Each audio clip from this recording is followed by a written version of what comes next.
Le voilà, il est stylé. Non, en fait, je l'ai pas. Et ouais, non, j'ai pas reçu le A7S III comme certains créateurs sur internet qu'on a pu voir sur YouTube. Il y a pas mal de vidéos qui sont sorties, il y a toutes les specs qui sont sorties, qui ont été diffusées. Donc je voulais profiter de cette vidéo pour te parler de l'A7S III si tu as loupé les dernières news ou les dernières vidéos. Et puis je vais aussi t'expliquer pourquoi l'A7S III n'est pas fait pour moi. J'ai un petit peu réfléchi et je me suis dit qu'en fait, ce serait peut-être intéressant de partager ce point de vue. Donc voilà, c'est parti pour la vidéo, let's go! Salut la team, j'espère que vous allez bien. Nouvelle vidéo, on va parler de la dernière news, la dernière grosse news dans le monde de la photo et de la vidéo. Enfin surtout de la vidéo, c'est la sortie de l'A7S III, le tant attendu boîtier full frame spécialisé vidéo de Sony. Oui, je sais, j'avais dit que je reviendrais que le 26 août. Mais bon, là, le Sony A7S III quoi. Ça fait un bout de temps, en fait ça fait 5 ans qu'on attend la sortie. Le A7S II est sorti en 2015, il était vraiment spécialisé dans la vidéo avec le S pour Sensitivity, donc pour la sensibilité. Effectivement il était capable de monter à 250 000 ISO je crois. Enfin bref, c'était une folie à l'époque, c'était déjà une grosse révolution. Et évidemment depuis 5 ans Sony a fait du chemin, ils ont réussi à améliorer tous leurs boîtiers. Donc ils ont sorti l'A7 III, l'A7R III, l'A7R4, ensuite ils ont sorti les boîtiers ultra experts, la série A9. Ils ont aussi amélioré leur parc APS-C avec le A6100, le A6400 et le A6600. Bref voilà, ça fait 5 ans qu'ils ont continué à améliorer leur boîtier au niveau de l'autofocus, au niveau de l'autonomie, au niveau de l'ergonomie.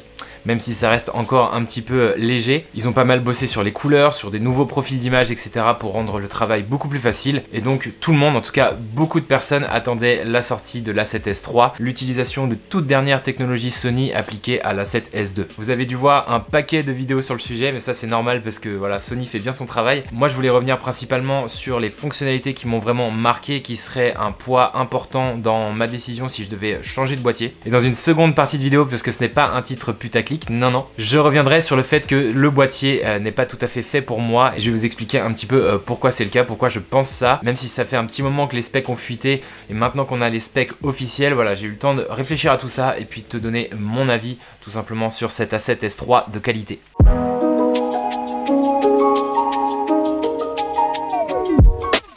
Alors je me suis fait une petite note juste ici pour pas oublier de détails et de specs qui m'intéressent vraiment.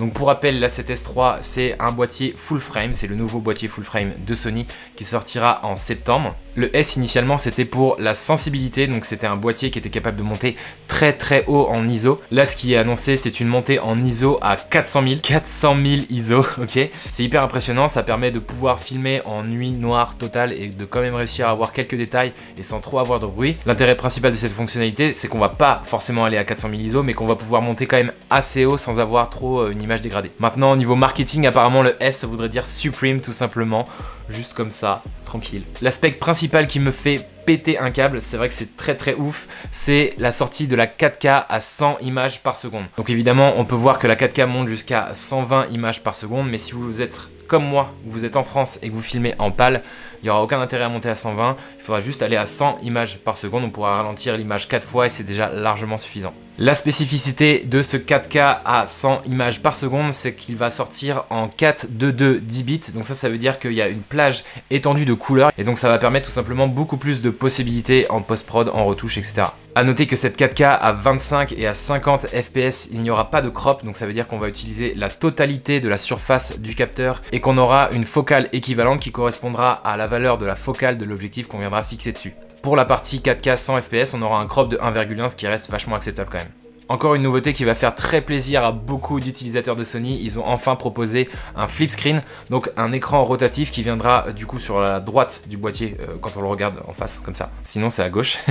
Et donc ça évidemment ça va ouvrir la porte à tous les vlogueurs, à tous ceux qui veulent faire du fast cam, de la vidéo chez eux. C'est quelque chose qui est même très pratique en tournage classique parce qu'on va pouvoir orienter vraiment l'écran comme on veut. Ça change de l'écran qui ne fait que tourner juste comme ça et comme ça. Voilà, c'est pas forcément très pratique. Donc bravo Sony pour ça, bien joué, enfin le flip screen. Ce qui est intéressant sur ce genre de boîtier, c'est aussi la dynamique. Je vous en ai déjà parlé, c'est l'écart entre la lumière la plus haute et la lumière la plus basse que le capteur est capable d'enregistrer, ce qui fait qu'on va pouvoir facilement filmer en intérieur, même si on a une fenêtre derrière. Il y a un très bon exemple dans la vidéo d'Olivier Schmitt qui a posté un petit court-métrage de qualité. Il y a des scènes qui se passent à l'intérieur d'un chalet, on voit la montagne au loin en pleine journée et on arrive à distinguer les deux éléments, donc à la fois les éléments à l'intérieur et les éléments à l'extérieur, sans cramer les lumières hautes ou sans boucher les ombres. Et ça c'est très pratique pour moi par exemple qui filme beaucoup au coucher de soleil ou au lever de soleil et souvent à contre-jour, je trouve ça hyper intéressant de pouvoir rattraper du coup ces hautes lumières ou déboucher ces ombres. C'est vraiment une fonctionnalité qui me manque quand j'utilise un capteur APS-C assez simple comme le A6400. Autre chose intéressante qu'on commence à de plus en plus voir sur les boîtiers Sony, c'est qu'il n'y a pas de limite d'enregistrement. Alors il n'y a pas de limite d'enregistrement logiciel déjà. Ça veut dire qu'on va pouvoir enregistrer des vidéos de plus de 30 minutes sans que le logiciel vienne interférer avec tout ça. Deuxièmement, il n'y a a priori pas de limite d'enregistrement due à la surchauffe. On connaît le passé de Sony avec ses boîtiers capables de filmer en 4K. C'est toujours un petit peu compliqué, il y a toujours un petit indicateur qui dit que le boîtier surchauffe. Il y avait des problèmes par exemple avec le A6300 qui coupait autour de 25 peut-être 35 minutes. A priori, ils ont designé le boîtier pour faire en sorte que cette surchauffe n'arrive pas, en tout cas n'arrive pas trop tôt. J'ai vu qu'on pouvait filmer en 4K 25 images par seconde en 1h35 et ça a le temps de bouffer ta carte SD en fait, donc c'est largement suffisant. Finalement, la seule limite, ça va être la carte SD et probablement la batterie. En parlant de batterie, du coup, c'est la nouvelle batterie Sony qui a été utilisée déjà pour le Sony A7 III, le Sony A7R IV, le Sony A9 II, il me semble aussi. Donc c'est la nouvelle batterie Z qui garantit beaucoup plus d'autonomie. Selon Olivier Schmitt, il a pu filmer pendant 95 minutes sans avoir de problème de batterie. Donc voilà, une autonomie qui est largement suffisante pour la majorité des travaux. Alors il y a toujours des gens qui se plaindront que c'est pas assez. Moi je trouve que c'est suffisant, en tout cas pour mon travail c'est suffisant. Et enfin, dernière fonctionnalité, il sera capable de filmer en 1080p à 240 images secondes. Ça c'est cool, je suis pas sûr d'en avoir l'utilité. Je trouve que ralentir déjà l'image 4 fois c'est déjà pas mal. Je fais assez peu de vidéos de sport, des choses comme ça. Donc pas forcément très utile pour moi, mais évidemment le framerate était obligé d'augmenter étant donné qu'en 4K on pouvait déjà faire du 100 images par seconde. Voilà pour les specs. Moi ce que je retiens évidemment c'est la 4K à 100 images par seconde en 422 10 bits. Ça va permettre d'avoir un très gros débit et avoir une très grosse qualité d'image. Et grâce à ça on va pouvoir utiliser la totalité de la dynamique du capteur pour pouvoir avoir un rendu mais vraiment monstrueux je pense. Si tu veux avoir plus d'informations concernant les specs de l'A7S III, je t'invite à taper A7S III dans YouTube. Tu vas tomber sur 4, 5, 6 vidéos FR où tu vas pouvoir te renseigner, avoir un maximum d'informations. Les vidéos sont hyper détaillées, plutôt qualitatives, donc vas-y fonce. Moi je voulais essentiellement te parler des specs qui suffiraient à me convaincre de l'acheter, mais je vais aussi t'expliquer pourquoi ce boîtier n'est tout simplement pas fait pour moi.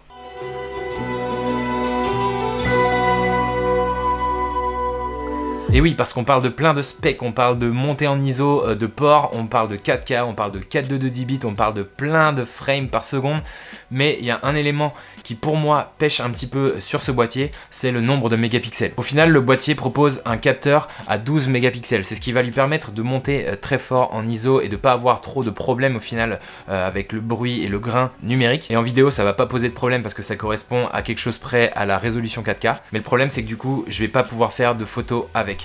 Et je sais pas si tu te reconnais là-dedans, mais moi personnellement j'aime trop la photo pour abandonner cette partie dans le boîtier que je vais acheter. J'ai énormément de mal à dissocier la photo et la vidéo. Je trouve que ce sont deux médias qui se complètent énormément et que ce serait difficile de pouvoir créer du contenu en continu sans avoir la possibilité de gérer les deux. Et finalement, ce boîtier A7S III, il est très orienté vidéo. Il va s'adresser à des gens qui font uniquement de la vidéo ou alors des gens qui ont des entreprises un peu plus construites et qui peuvent investir dans différents boîtiers. Un boîtier par exemple spécialisé vidéo et un boîtier spécialisé photo comme le A7R par exemple. Mais moi, à ma petite échelle, c'est pas forcément intéressant pour moi. Déjà, le boîtier, il coûte 4200 €, ok.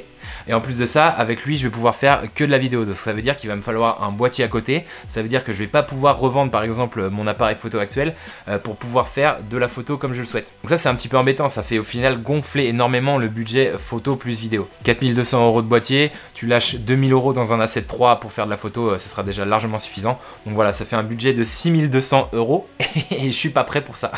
Il y a un autre inconvénient à ça, c'est typiquement quand je vais faire du contenu de type voyage, de type road trip, etc.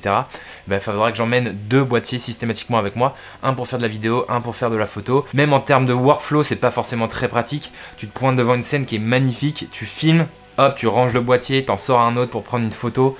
Voilà, c'est assez compliqué pour moi. Donc finalement, par rapport à ma façon de travailler, je pense que le mieux ce serait d'avoir un boîtier un petit peu mixte. Donc un boîtier à moitié vidéo, à moitié photo. Donc typiquement l'A7 tout court, je pense que c'est le boîtier qu'il me faut parce qu'il est capable d'avoir des bonnes specs photo et des bonnes specs vidéo. C'est un peu un compromis entre l'A7S et l'A7R. Donc finalement, ce que je vais attendre, bah, c'est l'A7 IV.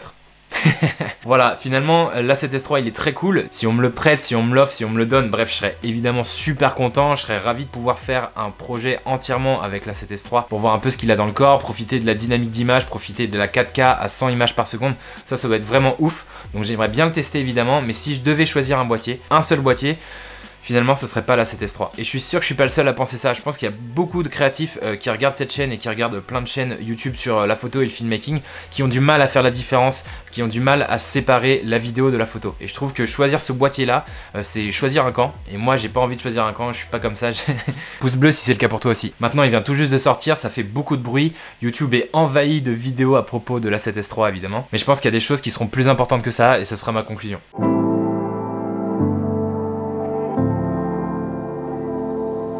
S'il y a un message que je peux faire passer et auquel je tiens énormément, c'est que le matériel n'est qu'un outil. C'est pas la première fois que je le dis, je pense sincèrement que le boîtier doit répondre avant tout à tes besoins de création. Donc finalement, si t'as pas besoin de 4K à 100 images par seconde parce que tu fais tout simplement des vidéos face cam en permanence, je pense pas que t'aies besoin de l'A7S III. Le plus important, selon moi, c'est de créer des choses, c'est de raconter des histoires, c'est de lancer des projets, faire des choses dans la vraie vie. Et c'est pas parce que t'auras un boîtier à 4000 € que ça sera possible. Le plus important, c'est de s'épanouir grâce à sa création. Je vais essayer de tourner de plus en plus la chaîne autour de ça. J'espère que le message est passé et que cette vidéo t'a plu. Si c'est le cas, pense à lâcher le thumbs up comme d'habitude et si c'est pas déjà fait, pense à t'abonner et activer la petite cloche, comme ça tu seras prévenu quand je posterai de nouvelles vidéos.